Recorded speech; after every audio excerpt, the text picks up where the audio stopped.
আগামী দিনে যে পশ্চিমবাংলায় যে বিধানসভা নির্বাচন আছে আমাদের নেত্রী এবং নেতা যেভাবে রুটি সাজাচ্ছেন আমরা বলতে পারি আমরা 250-এর বেশি সিট নিয়ে আমরা জয়লাভ করব। একটা ভুল বার্তা মানুষের কাছে যাচ্ছে, কিছু মানুষ এখানে প্রচার করছে। শুনুন, কেউ যদি ভেবে থাকেন যে মলয় ঘটকের সঙ্গে আমার দূরত্ব বেড়ে গেছে, মলয় ঘটক আমার গার্জেন, মলয় ঘটক আমার নেতা, মলয় ঘটকের নেতৃত্বে আমি পার্টি করছি, মলয় ঘটকের সঙ্গে আমি আছি, দলের সমস্ত নেতৃত্বের সঙ্গে আছি, দলের বিরুদ্ধে আমি নই। আমার হয়তো খুব বিক্ষোভ থাকে, আমি কিন্তু নিজের ব্যক্তি স্বার্থের জন্য আমি খুব বিক্ষোভ চাই না।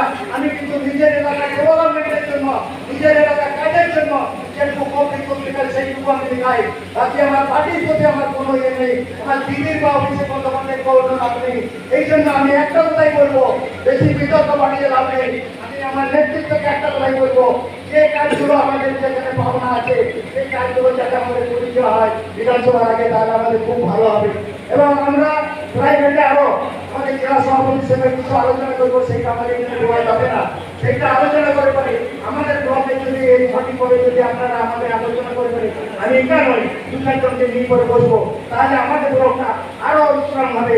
এটা আমি বলতে পারি যদি আপনারা যুক্ত সহকারে যদি আমাদেরকে সহযোগিতা করেন। এই জন্য আমি একটা কথাই বলছি যে আমাদের লক্ষ্য আপনার 2026-এর নির্বাচন, 2026-এর নির্বাচনকে লক্ষ্য করে এখন থেকে আপনাকে 1000টা বুথ দেখতে হবে না। আমার অঞ্চল প্রেসিডেন্ট যে বুথের দায়িত্ব রাখে দিবেন, সেই অঞ্চল প্রেসিডেন্টের প্রশাসনে তাকে কাজ করতে হবে। যে কাজ করবে না সে কিন্তু পদে থাকবে না।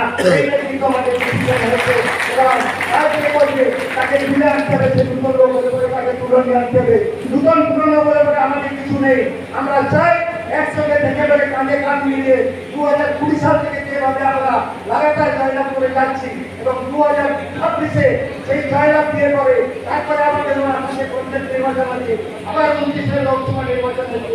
কতদিন হয়তো আমি থাকবো না, কিন্তু হয়তো আমি বলতে পারি যে আমাদের লক্ষ্য যখন থাকবে যে নেতৃত্ব আসবে